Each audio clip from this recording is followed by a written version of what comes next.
NID card করার জন্য কোনো ধরনের অর্থের প্রয়োজন হয় না, অর্থাৎ সম্পূর্ণ বিনামূল্যে এটা আমরা দিয়ে থাকি এবং বাংলাদেশ নির্বাচন কমিশন এই সেবাটি দিয়ে থাকে। যদি কেউ কোনো ধরনের টাকা বা চাঁদা আপনার কাছে চেয়ে থাকে, সরাসরি আমার কাছে চলে আসতে পারেন। বাংলাদেশের মানুষের খুব গুরুত্বপূর্ণ একটি অনুষঙ্গ হচ্ছে জাতীয় পরিচয়পত্র অথবা এনআইডি, এবং সেটি প্রত্যেকেরই বিভিন্ন কাজের ক্ষেত্রে প্রয়োজন হয়, তাই এটি একটি জরুরি সেবার আওতায় রয়েছে। তা আমি রানীগঞ্জের মানুষদেরকে বলবো যে আপনারা যদি কেউ এনআইডি নতুন করে করতে চান, তাহলে প্রথমেই আপনাকে একটি এনআইডি করার জন্য আবেদন করতে হবে। সে আবেদনটি করার পরে আপনি সেখানে 40 এবং 41 নম্বর দুটি ঘর আছে, 40, 41, 42 তিনটি। এই ঘরে আপনি স্থানীয় যে জনপ্রতিনিধি আছে, আপনার ওয়ার্ডের মেম্বার, তার স্বাক্ষর এবং সিল নেবেন।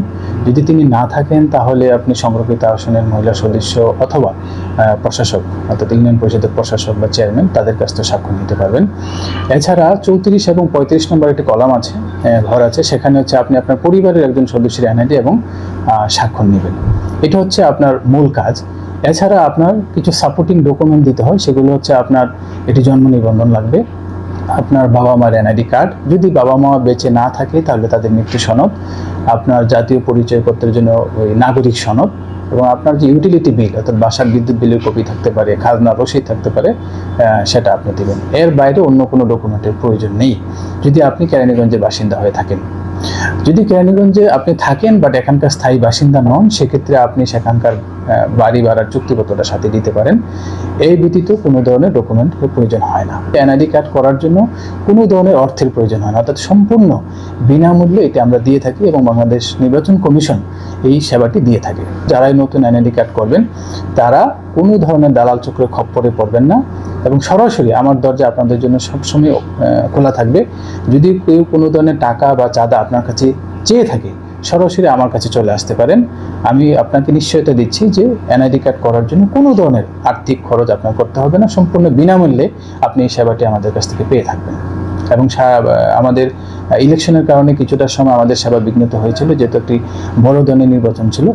এখন থেকে প্রতিদিনই যে কোনো সময় আপনার, যেহেতু রমজান মাস, আপনার সকাল 9টা থেকে 3:30 পর্যন্ত আমাদের এই সেবাটি রয়েছে, আপনারা আমাদের কাছ থেকে সেবাটা নিতে পারবেন। আরেকটি গুরুত্বপূর্ণ বিষয় হচ্ছে এনআইডি কার্ড সংশোধনের বিষয় যদি বলে থাকি। এনআইডি কার্ড সংশোধন এটি একটি চলমান প্রক্রিয়া, সারা বাংলাদেশে এটি চলছে। তো উপজেলা ইলেকশন অফিসার হিসেবে আমার এখানে ক ক্যাটাগরির সংশোধনগুলি সাধারণত পড়ে, এবং ক ক্যাটাগরির সংশোধন আজ পর্যন্ত আমার এখানে 0। আমি সর্বোচ্চ চেষ্টা করি যখনই আমার কাছে কোনো ক্যাটাগরির আবেদন আসে আমি সেটা নিষ্পত্তি করার জন্য। ক্যাটাগরি সংশোধনের ক্ষেত্রে অর্থাৎ এনআইডি সংশোধনের ক্ষেত্রে খুব গুরুত্বপূর্ণ বিষয় হচ্ছে যে এখানে আপনি যখন অনলাইনে আবেদন করবেন, আপনাকে সেখানে একটি সরকারি ফি দেখাবে। ওই নির্ধারিত ফি ব্যতীত আপনি অন্য কোনো ধরনের লেনদেন কারোর সাথে করবেন না। যদি আপনি নিজে আবেদনটি করতে না পারেন, সরাসরি আমার অফিসে এসে ম্যানুয়ালি আপনি আবেদনটি করতে পারেন। আর যদি অনলাইনে করতে পারেন তাহলে আর কষ্ট করে আসার দরকার প্রয়োজন হবে না, আপনি আপনার মোবাইল থেকে আপনি অনলাইনে আবেদন করতে পারবেন। সাধারণত প্রথম আবেদনের ক্ষেত্রে 230 টাকা নেয়, দ্বিতীয় আবেদনের ক্ষেত্রে 245 টাকা, তৃতীয় আবেদনের ক্ষেত্রে 400 সামথিং টাকা। এছাড়া আর কোনো ধরনের ফি আপনাকে সংশোধনের ক্ষেত্রে প্রদান করতে হবে না।